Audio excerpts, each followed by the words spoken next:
Bala 50 seri demişəm pulu ona buna xərcləmə. Haramdır, günahdır. O yoldaş, bu yoldaş. Gör hansısı sənin pis günündə dalında durur. Hə?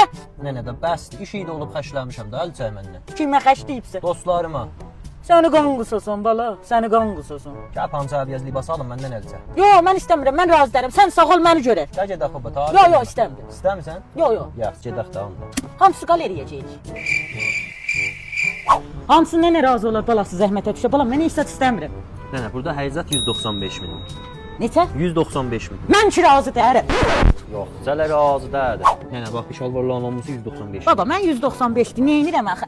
Şalvar evimizdə vardı da. Bu da 195-dir. Bəli, bu da 195. Hə, neyini bu da çit dumandı qəşəng. Kod da 195-dir. Hə. Bax, bunu nə edirsən? Baba, da nə edəcəm? Baba, ötürüb bacılarımın uşaqlarına götürəcəm. Elə bir dənə bunu götür. Bala, deyirəm yəni çox zəhmətə düşmə. 2-3 gəlimdə hələ götürmüşəm. Sən baba, götür 195 min dilər də. Hə. Bunu da mən götürdüm qız dostuma. Kimə? Qız dostuma.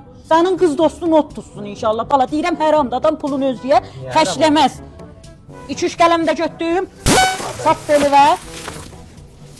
3 qələm idi.